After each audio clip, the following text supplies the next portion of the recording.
Hi guys, this is Tbreak from Tbreak.com, and today we'll be looking at the 2012 Toyota Camry. Let's take a look inside the cabin first. And this 2012 model obviously comes in with an updated interior, everything basically. Even the engine is slightly updated from the previous model. You got 178 horsepower and 231 Newton meters of torque this time around. So this is the full options SE Plus model that we have for review over here. You'll see that the majority of the interior looks to be leather, but it isn't, sadly. So first of all, we start with the seats, the beige leather interior over here. So completely stitched leather all across. Then looking at the side panels on the door, felt material over here. Again, the same over here, but you've got hard plastic bits throughout the seating over here. Steering wheel leather covered as well, and the central dash again has stitched leather all across from here to there. However, this is again felt material. You've got the fake wooden trim over there, hard plastic bits, and then again sort of rubberized but fake stitched materials over here as well. The overall feel inside the car is that, I mean, you see that Toyota has shown a lot of effort in some of the key places, but then again they sort of cop out with certain elements that just gives the interior very cheap, would be a rather strong word, but feels that they've cut a lot of corners over here. Let's take a look at the central console, which they have updated for the new model. And this is the main 6-inch screen, or 7 inches I guess. Fairly high contrast, fairly good resolution as well. Let's take a look at the main options. You've got obviously the radio over here, and then well, you can save anything. Media, you can switch between the BD audio on your smartphone, USB, which is down there, I'll show that in a second, or disc. Track buttons, then you've got the telephone options, again you can dial over here or from your phone. The eject for the CD. You've got the map function over here, which looks fairly standard, nothing too, well, it's a map I guess, what can you say.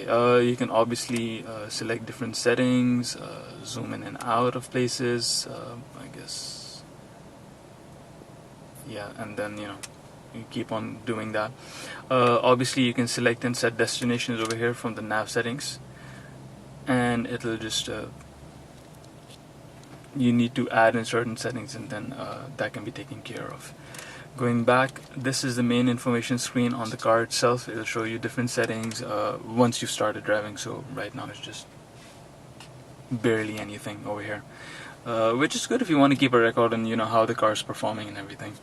And then you've got the basic setup options, where you can talk about different, well, you can basically do different settings about everything in the car. Vehicle settings, again this will show you.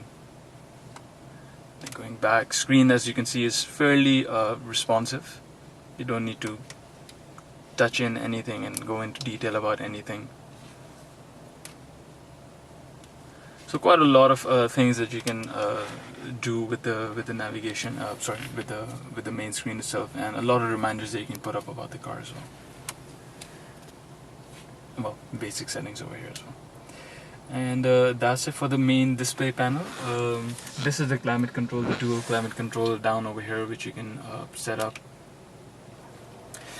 You can't control the back's AC settings individually, so I mean they'll have to depend on the driver setting over here. Now if you can just look at the main console area over here, this is the main gearbox obviously, cup holders and whatnot. Inside down there, don't know if you can make it out. Okay, yeah, that is the USB 3.5mm jack and the USB, and obviously the 12-volt charger over there. And this is a fairly roomy armrest storage area. And that's pretty much it. Now let's take a look back over here. This is me in a very comfortable driving position. I usually slide the chair back, and as you can see there's a lot of leg room over here. Very roomy, very airy. I mean, passengers sitting at the back will not feel even the slightest bit claustrophobic. So that's pretty much the interior of the 2012 Camry. Let me just give you a quick look at the main controls behind the steering wheel. So these are obviously the voice call navigation, the voice call settings. Down there is the cruise control, and obviously you've got the main menu navigation system over here. If you take a look at the central console over here, sorry, the speedometer, you can see that on the right side you've got the average fuel economy meter over there, which basically is stuck at around 10-11. I haven't pushed the car that badly. Speaking of which, let's take it out for a spin and see how it performs. Go. And now let's take the car out for a spin. Obviously the full options model also comes with the rear view camera. If you can have a look over here, you just slide the car out of place. Fairly standard stuff, nothing you haven't seen in other high-end cars. So let's take it out. The car is, as is the trademark for Toyota Camry, extremely quiet. The cabin inside, I mean, even at cruising speeds of 140 to 160, you'll barely hear much. That's not the case in, let's say, the Ultima or even the Accord. So Toyota obviously has the upper hand over here, but what they have and Toyota sort of lacks is the engine. So as you can feel, I mean, during general city day-to-day driving, it feels just about adequate. If the RPM meter is within a certain range of 2,000 to 3,000 RPM, the eco mode kicks in, so better fuel consumption. So far it's been doing a good job, but if you push the car,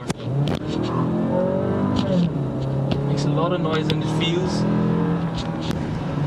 that the engine is struggling, and the gears don't necessarily fall down or increase in tandem. So it feels like a disjointed ride when you're pushing the car. But otherwise, in the daily setting, I mean, you're taking the kids out of school, shopping, basic city driving, it's a very adequate car. This is why, I mean, Camrys have been so successful in the past. Sadly, Toyota hasn't innovated in that feature where it's about where you want to give the driver a better driving experience. But for everybody besides the driver, the Camry is a very, very adequate car. That's it. Thank you.